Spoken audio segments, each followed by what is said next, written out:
Bu günlərim sizlər üçün güclü salat hazırlamışıq. Görüntüsü mükəmməl, dadı da super. Toyuq əti tərəvəzlərlə. Keçirik hazırlanmasına. İlk növbədə bizə toyuq filesi, tərəvəzlər lazımdır. Soya sosu, duru yağ, qoz, ədviyyatlar. Sadə reseptdir, təbii qidadır. Keçirik hazırlanmasına. İlk növbədə badımcanları bu qaydada soyuruq. Badımcan da bu gömbul badımcanlardan götürsünüz, daha qəşəng olur, şirin olur. Toxumu az olur. Badımcanı da bu formada soyandan sonra kvadrat doğrayacağıq. Biz suda saxlamayacağıq, duzlayıb saxlayacağıq ki, öz acı suyunu buraxsın. Köhnə dədə-baba qaydası ilə gedirik. Bu formada dediyim kimi kvadrat doğrayırıq, əlavə edirik bir qaba. Üzərinə bol duz əlavə edirik ki, o qara suyu deyək buraxsın özündən, acı suyu buraxsın. Duz əlavə edirik, qarışdırıq, qoyuruq. Göbələkləri tam ortadan bölürük.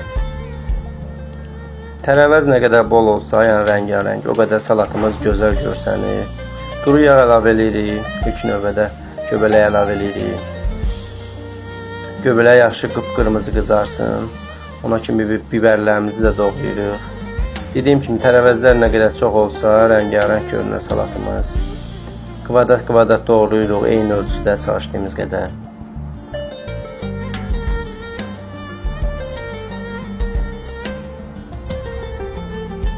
Gördüğünüz kimi badımcan da duzla dələm. Toyuq filesini doğrayırıq kvadrat. Ümumiyyətlə salatları yəni necə eyni ölçüdə olsa, o qədər gözəl görsənir.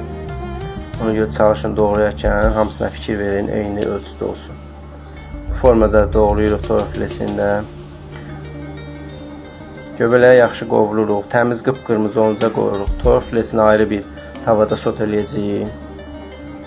Gördüğünüz kimi badımcan da bax bu qara acı suyu çıxır. Tuzu çox olduğu üçün bir dənə də yaxşı yuyuruq. Suda saxlamırıq ki, qətiyyən canına çeyməsin suyu. Göbələk qızardı, hazırdır. Göbələyi çıxardırıq yağdan.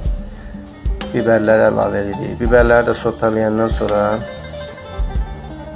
badımcanı əlavə edəcəyik. Dediyim kimi toyuğu ayrı əlavə edirik. Qızardırıq tavada, bir tavada. Biberləri, tərəvəzləri ayrı bir tavada edirik. Ki toyuğun rəngi ağ olsun. Badımcan yağı qaraldır istər-istəməz. Ona görə rəngi ağ olsun, toyuğun qıpqırmızı olsun. Biberlər də bu formada qovurandan sonra çox pişməyinə də ehtiyac yoxdur. Yəni biraz diri kimi qalsın, belə deyək. Yağını süzülür qalmasın. Badımcan əlavə edirik. Badımcanı çox qarışdırmayın ki, belə deyək də əzilib palçığa dönməsin. Toyuq filesi də qızarır, hazır demək olar. Təmiz nar kimi qızarsın ki, salatımız yaxşı görsənsin. Bu formada toyuq filelerini də yağdan çıxardırıq. Badımcanlar da qızarsın yaxşı. Badımcanı da belə bir sehtiya süt üstünə yığırıq ki, yağdan təmiz süzülsün, geçsin. Siz salfetkəyə qoya bilərsiniz. Hazırdır tərəvəzlər gördüyünüz kimi. Yer köküdür, markovdur. Öncədən bişmikdir, soyutmadı, yəni belə deyək. Suda qaynayır. Kişniş əlavə elədik. Qozu bu formada bıçaq vasitəsilə xırdalayırıq, çox üyütmürük. Yəni salatın içində ağza gəlin. Əlavə eləyirik, xümür-sümürlidir. Duz, istiot, qarabiber əlavə elədik. Yaxşı qarışdırırıq. Bu formada gördüyünüz kimi soya sosunu əlavə eləyirik. Duzunu az vurun ki, soya sosu da bilirsiniz duzlu olur. Yaxşı qarışdırandan sonra salatımızı servis eləyirik. Sizlər də rahatlıqla hazırlayıb nuş eləyə bilərsiniz. Hamıya təşəkkürlər, nuş olsun.